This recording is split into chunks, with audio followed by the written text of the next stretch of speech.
Welcome everybody. Today we've got Sy-Klone from the Masters of the Universe.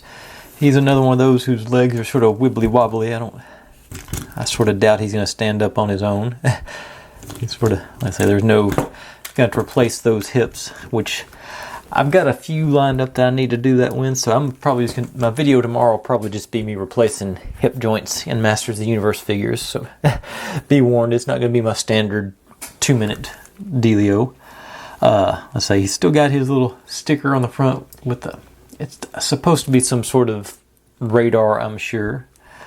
I just, through Googling, found out that was his shield. I had seen it laying around. I thought it was, I didn't know who it belonged to, but you know, once I saw it, I do have that.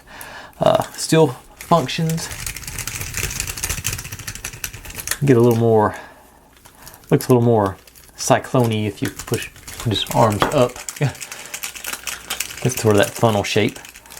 But as you can see, that those hips are really loose down there. So that's, like I say, tomorrow I'm going to do him and Stratos. And I think Mechanic needed it too. I'll check the one. There's some that I've set aside that I know need it. So we'll revisit those guys tomorrow and replace some hips. But like I say, I don't remember much about him. You know, like I say, that play feature was pretty cool with the Sy-Klone action. Yeah, but I also think he looks cool with the high contrast yellow and blue and red. Like they just found which colors. I just noticed my sticker is sort of trying to peel up there on the edge.